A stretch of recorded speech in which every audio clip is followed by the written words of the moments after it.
When people go after you and they rubbish you, don't let them get comfortable.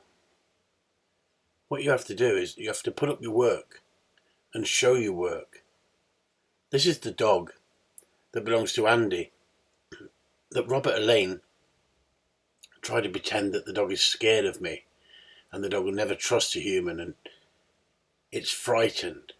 Dogs go through stages in training.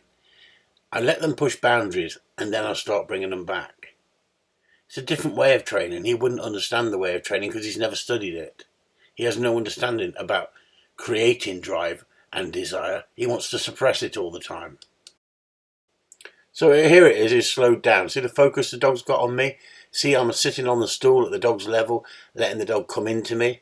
I'm tapping and the dog comes in, lifts its head, and I'm gaining the dog's trust and the dog's gaining my confidence. We've gone through that stage of saying you will hold it. Now look, the dog hunt. This is when we went up to Scotland on the rabbit scent. This is where we went up with the boys and we had the training seminar. That's Andy's dog there that I've trained. Now I'm training Andy how to work him and how to read him. Look at the head down. Look how busy he is. He's a busy hunting dog. These aren't pets. What these people don't realise, they come into our world trying to tell us what we're doing wrong. They haven't got a clue. We don't go into their world until they try and ruin your business. They would not have a clue what a good hunting dog was. Right? They wouldn't have a clue how to put any of the training into the dog. The dog's not looking at us for treats. The dog is driven. The dog has got drive, but the dog is listening when told. See what happens when you look at that soft dog, lowers his head slightly, but what about the hunting? Did it suppress the hunting with the control? No.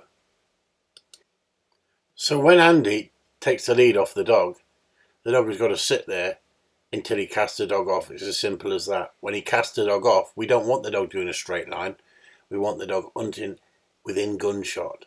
And that's what I've taught the dog. I've taught the dog that you find things around me close in at this stage. This dog opened up beautiful the following year and became a real gladiator of a hunting dog. But this dog is in there and he pushes out 2 rabbits and I watch them go forward. Do we shout at him? I point out to Andy there that the rabbits went out. Look, that dog knew. Look at that gear. The dog's gone up the gears. Andy's bringing him back and he's going to hunt him tighter. But he's hunting that bit of cover where he couldn't see him. Now look at the dog. Look at the action of the dog. The rabbits make so much difference to these dogs once they start finding rabbits. Just look at the dog twist and turn where that seat was, where the rabbit came. Look there, look at that twist and turn. That dog's not interested in looking at Andy for instruction. That dog's interested in hunting. Don't let the dog go too far, I say to Andy. Get the dog back. I'm educating him all the time while he's hunting his dog. Some years we go up to Scotland, up to Cumbria, and we find rabbit after rabbit. Other times, not so many. It's just pot luck, but that's what hunting's about. If every time you went out there was game everywhere, you wouldn't need a driven dog. But if you're a rough shooter and you haven't got the money or the facilities to go out shooting birds at £40 a time, there's nothing finer than rough shooting over your dog, working that dog and teaching that dog to find game within gunshot. That dog's in that cover. He could clear off. There's scent in there, but the dog's listening to Andy, and that's what it's about. It's about listening to you when you use that whistle.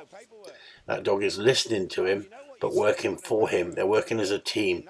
Andy's learning to work the dog. Yes, I've trained it. Yes, I've schooled it for him. Now he's got to mould it in the direction that he wants to go. That dog is driven, look.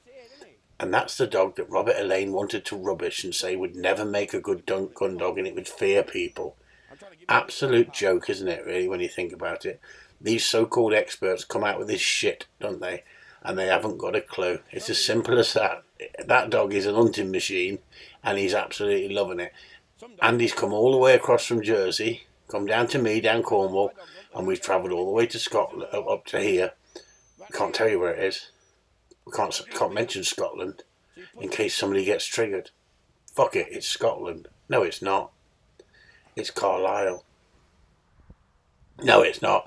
It's the Yorkshire Moors. I'm not giving you my places where I go hunting.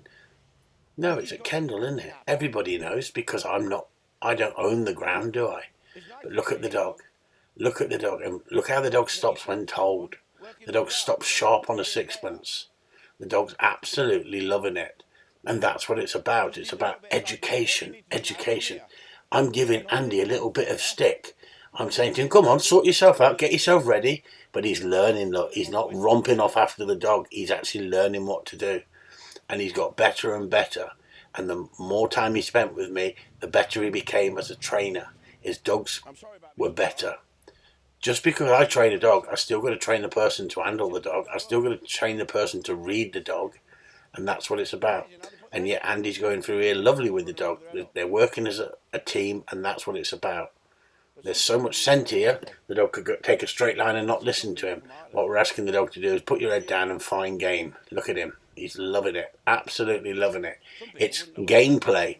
It's just bringing it all together. We've got the control now, and we're now giving him the game. We put him on game at the right time. You don't put a young dog on game when it's out of control. Okay, you might want to let a dog have a couple of chasers, but if you let him chase too much, you let him have too much desire to chase game, you're going to cause yourself a problem. There's nothing wrong with chasing dummies and then teaching them to stop. But this dog has been educated, and now he's going out into the real stuff and learning his business. We don't want to shoot over him at this point. We want him to flush and stop, and that's what it's about. It's about conditioning that dog day in, day out. But we don't go hunting every day. You don't need to go hunting every day. People think, oh, I've got to find game. I've got to find an area I can hunt the dog. No, you don't. But look, the dog is absolutely loving it, and that's what it's about. And these are memories that me and Andy have got, and we'll never forget those memories. And that friendship that we created as well by working together, having the same interest. Andy put a lot of commitment in and time with these dogs because it was his passion. It was his passion. He absolutely loved it. And that's what it's about. It's about bringing people together, having fun, and giving people the experience and the knowledge of how to train the dog. And that's what it's about. Hope you've liked this short video, just to give you an insight into how the dog training world tries to rubbish you, and they haven't got a clue. Simple as that, isn't it? Is that dog enjoying himself? Is that dog enjoying himself? Oh, that's a motorway up there on that bank there. He'd be in trouble if he pushed a rabbit over there, wouldn't he? Perhaps he'd have to stop. That'd be good, wouldn't it? Blow the stop whistle, and he has to stop when told. It's as simple as that.